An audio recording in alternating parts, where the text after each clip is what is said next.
Hi, this is me Deepika. അങ്ങനെ വക്കാലത്തും ഡോക്കറ്റിനെയൊക്കെ പറ്റി ഇപ്പോൾ ചെറിയൊരു അറിവ് കിട്ടിയിട്ടില്ലേ?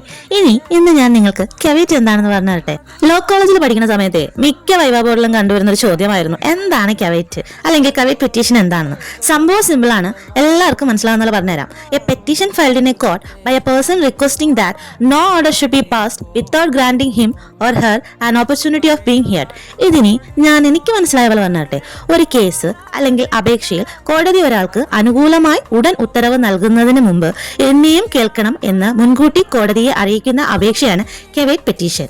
Civil procedure code 1908 section 148A പ്രകാരമാണ് കെവൈറ്റ് ഫയൽ ചെയ്യുന്നത്.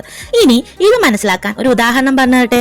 നിങ്ങളും മറ്റൊരാളും തമ്മിൽ ഒരു ഭൂമി തർക്കം ഉണ്ടെന്ന് കരുതുക. മറുവശം ആളുകൾ കോടതിയിൽ പോയി നിങ്ങളെ അറിയിക്കാതെ ഒരു സ്റ്റേ ഓർഡർ വാങ്ങാൻ സാധ്യതയുണ്ടെന്ന് കരുതുക. അപ്പോൾ നിങ്ങൾ എന്ത് ചെയ്യും? മുൻകൂട്ടി ഒരു കെവൈറ്റ് പെറ്റീഷൻ കൊടുക്കും. അതായത് അവർ എന്തെങ്കിലും കേസ് അല്ലെങ്കിൽ അപേക്ഷ കൊടുത്താൽ ആദ്യം എന്നെയും വിളിച്ച് കേൾക്കണം, എന്നെ അറിയിക്കാതെ ഉത്തരവ് നൽകരുത് എന്നാണ് അർത്ഥം. So the simple meaning, please here me before passing any order. ഇനി ഇതുകൊണ്ടുള്ള ഗുണം എന്താണെന്ന് ചോദിച്ചാൽ, കോടതി ഒരു വശം മാത്രം കേട്ട് ഓർഡർ ഇടുന്നത് തടയാം. നിങ്ങൾക്കും നിങ്ങളുടെ ഭാഗം പറയാൻ അവസരം കിട്ടും.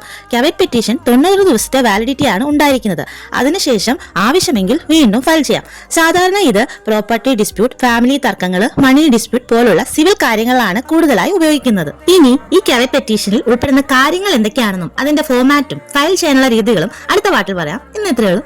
ബൈ.